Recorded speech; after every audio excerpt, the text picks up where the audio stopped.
Саламатсыздар ма? Мен Базарбаева. Кезекпен söyleyeyim. Мен Базарбаева Айгүл Нұрлыбай қызы. Мен осы сотталып отырған інім Нұрлыбаев Жандос Сәрсенбайұлының әпкесімін. Мен айтайын дегенім, менің ініме митингке шыққаны үшін қаруменен ұсталды деген статья беріп отыр. 291 статья 4 бап. Сосын массивный беспорядок дейді. Екі статья менен жіберіп қойыпты. Бұл баланың анасы жоқ, анасынан ерте ажыраған.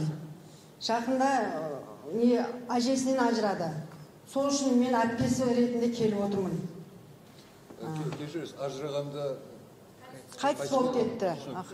Енді мен одан басқа олардың келетін ешкім жоқ қой менен басқа. Мен ғана осы жерде жақыны, мен келіп отырмын.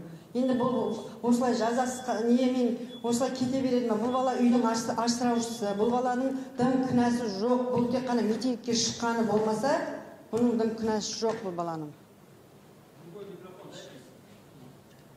түсінікті.